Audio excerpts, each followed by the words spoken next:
కిసర police station పరిధిలో road ప్రమాదం జరిగింది. శిక్షణలో ఉన్న పైలట్ మృతి చెందారు.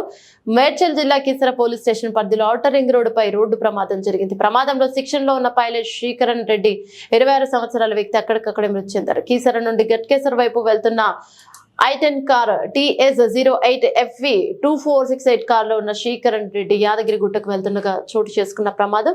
మృతుడు శ్రీకరణ్ రెడ్డి స్వస్థలం గజ్వేల్ వాసిగా గుర్తింపు. నేరెడ్మెట్ ప్రాంతంలో స్థిరపడిన మృతుడి కుటుంబం బ్యాంకాక్ లో శిక్షణ పొందుతున్న పైలట్ శ్రీకరణ్ రెడ్డి గత వారం రోజుల క్రితం తన ఇంటికి రావడం జరిగిందని తెలిపిన కుటుంబ సభ్యులు యాదగిరి గుట్టకు వెళ్లి వస్తా అని ఇంట్లో చెప్పి తెల్లవారుజామున 4 గంటల ప్రాంతంలో ఇంట్లో నుండి బయలుదేరిన శ్రీకరణ్ రెడ్డి సమాచారం అందుకున్న పోలీసులు కేసు నమోదు చేసి దర్యాప్తు చేస్తున్నారు. ప్రమాదానికి గురైన కారు ముందు భాగం పూర్తిగా నుజ్జు కావడంతో పలు అనుమానాలకు తావిస్తుంది. ఏదైనా వాహనానికి కారు ఢీకొట్టిందా అనే కోణంలో దర్యాప్తు చేస్తున్నారు పోలీసులు.